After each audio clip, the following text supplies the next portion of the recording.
ஸ்ரீ காளிமாதா ஜோதிடம் பிரபல ஜோதிடர் பண்டித் மகாராஜா. தொழில், காதல், திருமணம், குழந்தை பாக்கியம் மற்றும் மந்திர சூனிய பிரச்சினைகளுக்கு நிரந்தர தீர்வு.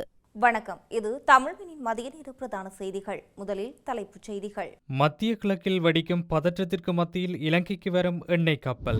நாடாளுமன்றம் செல்லும் நீலாகாமம் பிரகடனம். போலி ஆவணங்களை பயன்படுத்தி நிதி மோசடி சிக்கிய சந்தேக நபர். ஆட்டம் காணும் தங்கத்தின் விலை. நகை வாங்க உள்ளவர்களுக்கான முக்கிய அறிவுறுத்தல். காணியால் வந்த சர்ச்சை. துப்பாக்கி முனையில் பெண்களை மிரட்டிய அர்ச்சுனா எம்பி. யாழில் பரபரப்பு. சட்டவிரோத மணல் அகழ்வில் ஈடுபட்ட வாகனங்கள் பறிமுதல். சர்வதேச சமாதான நடைப்பயணத்தின் 5ஆம் நாள் இன்று. மக்களிடம் போலீசார் விடுத்த அவசர வேண்டுகோள். வங்கிக் கணக்குகளே இலக்கு. கையடக்கு தொலைபேசி பாவனையாளர்களுக்கு காவல்துறை எச்சரிக்கை. தொடர்பான விரிவான செய்திகள்.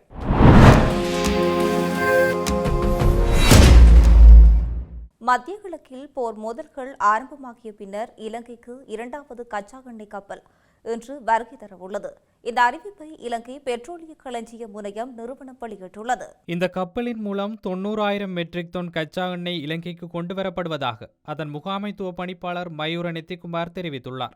இதன்படி ஏப்ரல் மாதத்திற்கு தேவையான கச்சா எண்ணெய் அளவு இன்று வருகை தரும் கப்பலுடன் பூர்த்தியடைந்துள்ளதாக பெட்ரோலிய களஞ்சிய முனைய நிறுவனத்தின் மேலாண் பணிப்பாளர் மயூர நெத்திக்குமார் மேலும் குறிப்பிட்டுள்ளார். ரத்தினபுரி நீலகாம பிரகடனம் எதிர்வரும் 5ஆம் தேதி நாடாளுமன்றத்தில் முன்வைக்கப்படும் என தமிழ் முற்போக்கு கூட்டணியின் தலைவர் மனோ கணேசன் தெரிவித்துள்ளார். இரத்தினபுரி நீலகாமம் தோட்டத்தில் கருப்பு ஆடை அணிந்த குழுவினரால் அண்மையில் தற்காலிக குடியிருப்பொன்று அடித்து நொறுக்கப்பட்டது. இந்த சம்பவம் பெருந்தோட்ட தொழிலாளர்களிடையே பெரும் பதற்றத்தை தோற்றுவித்திருந்தது. இந்த நிலையில் சமூக செயற்பாட்டு இளைஞர் குழுவின் ஏற்பாட்டில் நீலகாமம் தோட்டத்தில் இன்று விசேட கலந்துரையாடல் ஒன்று இடம்பெற்றது. இதன்போது தாக்குதல் சம்பவத்தை வன்மையாக கண்டித்து நீலகாமம் பிரகடனம் முன்மொழியப்பட்டது.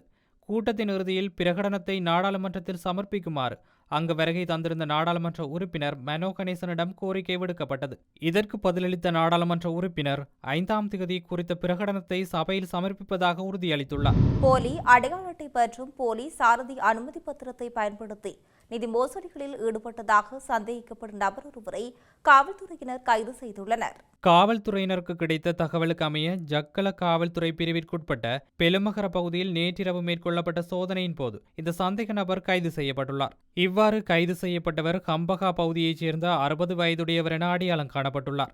அத்துடன் வெளிநாட்டு வேலைவாய்ப்புகளை பெற்றுத் தருவதாக கூறி பண மோசடி செய்தமை தொடர்பில் மாரவில நீதவான் நீதிமன்றத்தினால் இவருக்கு எதிராக திறந்த பிடியாணை பிறப்பிக்கப்பட்டிருந்தமை காவல்துறையினரின் மேலதிக விசாரணைகளில் தெரிய வந்துள்ளது. இந்த நிலையில் சந்தேக நபர் தொடர்பான மேலதிக விசாரணைகளை ஜக்கல காவல்துறையினர் மேற்கொண்டு வருகின்றமை குறிப்பிடத்தக்கது.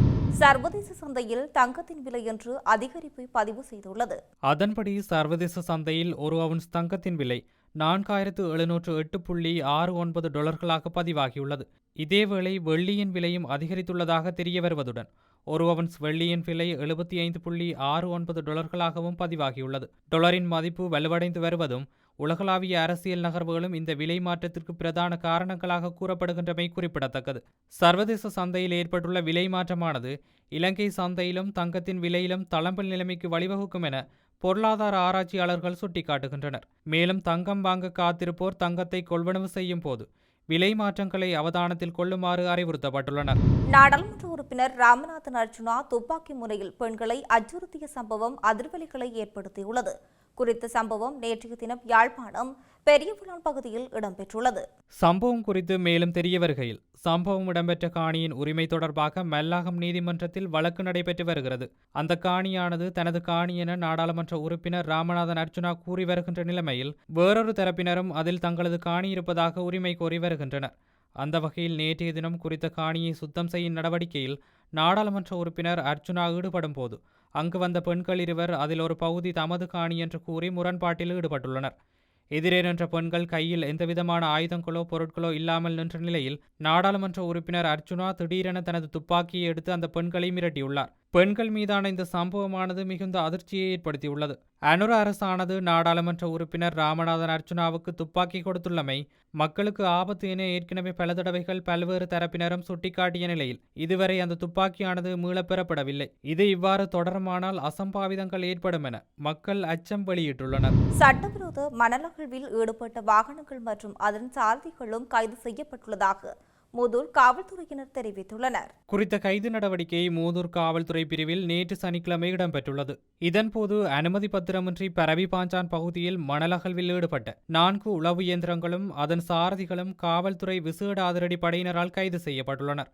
அதேவேளை மூதூர் மணற்சேனை பகுதியில் உள்ள காணியொன்றில் அனுமதி பத்திரமின்றி மண்ணேற்றிய 4 உளவு இயந்திரங்கள் மற்றும் ரோலர் இயந்திரமும் மூதூர் காவல்துறையினரால் கைப்பற்றப்பட்டு அதன் சாரதிகளும் கைது செய்யப்பட்டனர். மேலும் டிப்பர் வாகனம் ஒன்றும் கைப்பற்றப்பட்டது. கைது செய்யப்பட்ட வாகன சாரதிகளை மூதூர் நீதவான் நீதிமன்றத்தில் முன்னிலைப்படுத்துவதற்கான ஏற்பாடுகளை மூதூர் காவல்துறையினர் முன்னெடுத்து வருகின்றனர். ஏகபசிகோ சமாதான நடைபயணத்தின் 5வது நாளொன்று தொலங்கமுவ தேசிய பாடசாலைக்கு அருகாமையிலிருந்து ஆரம்பமானது.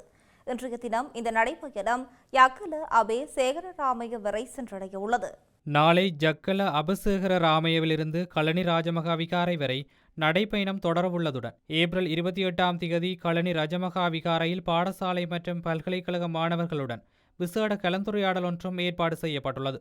அதனைத் தொடர்ந்து நடைப்பயணம் கழனி விகாரையிலிருந்து கொழும்பு சுதந்திர சதுக்கத்தை நோக்கி நகரவுள்ளது. அன்றைய தினம் சுதந்திர சதுக்கத்தில் நடைபெறவுள்ள எசிபக்ஷிகோ சமாதான நடைப்பயணத்தின் அரச விழாவில் ஜனாதிபதி அனுரகுமார் திசாநாயக்க பிரதம அதிதியாக கலந்து கொள்ளவுள்ளார். இலங்கைக்கு வருகை தந்துள்ள வியட்நாம் நாட்டைச் சேர்ந்த வணக்கத்துக்குரிய பன்னாகர தேரர் தலைமையிலான தேரர்களின் பங்கேற்புடன் கடந்த 21ஆம் தேதி தம்புள்ளை ரஜமகா விகாரையிலிருந்து இந்த நடைப்பயணம் ஆரம்பிக்கப்பட்டது. இந்நிலையில் இந்த சர்வதேச சமாதான நடைப்பயணத்தை எவ்வித இடையூறுகளுமின்றி வெற்றிகரமாக நிறைவு செய்வதற்கு பொதுமக்கள் முழுமையான ஒத்துழைப்பை வழங்க வேண்டும் என போலீஸ் தலைமையகம் கோரிக்கை விடுத்துள்ளது. இந்த நடைப்பயணத்தில் உலக புகழ் பெற்ற ஆலோகா எனும் நாயும் இணைந்துள்ளது. இதனை பார்ப்பதற்கும் நடைப்பயண குழுவினருக்கு கௌரவம் அளிப்பதற்கும் வீதிகளின் இருமரங்கிலும் பல்லாயிரக்கணக்கான மக்கள் திரண்டு வருகின்றனர். நடைப்பயணத்தின் போது சில இடங்களில் பொதுமக்கள் நடந்து கொள்ளும் விதம் குறித்து போலீசார் கவலை வெளியிட்டுள்ளனர். குறிப்பாக மக்கள் ஒருவரையொருவர் தள்ளுவது மற்றும் முண்டியடிப்பது, தேவையற்ற முறையில் மிக நெருக்கமாக சென்று புகைப்படம் மற்றும் வீடியோ எடுப்பது, நடைப்பயணத்தில் வரும் ஆலோக நாயை தொட முயற்சிப்பது, இவ்வாறான செயல்கள் தூதுக்குழுவினரின் பாதுகாப்பிற்கு அச்சுறுத்தலாக அமைவதுடன் நடைப்பயணத்தின் நோக்கத்திற்கும் இடையூறாக அமைவதாக தெரிவிக்கப்பட்டுள்ளது. சர்வதேச ரீதியில் நாட்டின் நற்பெயரை உறுதிப்படுத்துவதும் இந்த நிகழ்வை மிகுந்த நிதானத்துடனும் ஒழுக்கத்துடனும் அணுக வேண்டும் என போலீசார் மீண்டும் வலியுறுத்தியுள்ளனர். இலங்கையில் கையடக்க தொலைபேசிகளை பயன்படுத்தியோரின் வங்கிக் கணக்குகளை இலக்கு வைத்து முன்னெடுக்கப்படும் புதியதொரு டிஜிட்டல் மோசடி குறித்து காவல்துறையினர் பொதுமக்களுக்கு அவசர எச்சரிக்கை விடுத்துள்ளனர். அறிமுகம் இல்லாத இலக்கங்களில் இருந்தோ அல்லது உங்களுக்கு தெரிந்த நண்பர்களின் பெயரிலோ வாட்ஸ்அப் மற்றும் டெலிகிராம் ஊடாக ஆபத்தான ஆப் கோப்புகள் அனுப்பப்படுகின்றன. இவை திருமண அழைப்பிதழ்கள், மின்சார கட்டண விவரங்கள் அல்லது பரிசு போட்டிகள் போன்ற பெயர்களில் வரக்கூடும் என காவல்துறையினர் கூறியுள்ளனர். இவற்றை ஒரு புகைப்படம் ஒன்றோ அல்லது PDF கோப்பு ஒன்றோ நினைத்து கிளிக் செய்தால் அது உடனடியாக உங்கள் தொலைபேசியில் ஒரு மென்பொருளாக தானாகவே நிறுவிக்கொள்ளும் என அவர்கள் கூறியுள்ளனர். இந்த மென்பொருள் ஊடாக ஹேக் செய்பவர்கள் கைபேசியை முழுமையாக தமது கட்டுப்பாட்டுக்குள் கொண்டு வருவார்கள் என காவல்துறையினர் எச்சரிக்கை விடுத்துள்ளனர். இதன் மூலம் தொலைபேசிக்கு வரும் SMS மற்றும் வங்கி கொடுக்கல் வாங்கல்களுக்கான OTP ரகசிய குறியீடுகளை அவர்கள் பெற்றுக்கொள்வார்கள் என தெரிவிக்கப்பட்டுள்ளது. இறுதியில் வங்கிக் கணக்கில் உள்ள பணம் முழுமையாக கொள்ளையிடப்படும் அபாயம் உள்ளது. எனவே அறிமுகமில்லாத இலக்கங்களில் இருந்து வரும் சந்தேகத்திற்கிடமான எந்தவொரு ஆப் கோப்புகளையும் தரவிறக்கம் செய்யவோ அல்லது திறக்கவோ வேண்டாம். மென்பொருட்களை தரவிறக்கம் செய்ய எப்போதும் உத்தியோகபூர்வமான கூகுள் பிளே ஸ்டோர் அல்லது ஆப்பிள் ஆப் ஸ்டோரை மாத்திரம் பயன்படுத்துங்கள் என காவல்துறையினர் கூறியுள்ளனர். மேலும் தொலைபேசி அமைப்புகளில் உள்ள இன்ஸ்டால் அன்னோன் ஆப்ஸ் என்ற தெரிவை முடக்கி வைத்திருப்பதை உறுதி செய்யவும் என காவல்துறையினர் கேட்டுக்கொண்டுள்ளனர்.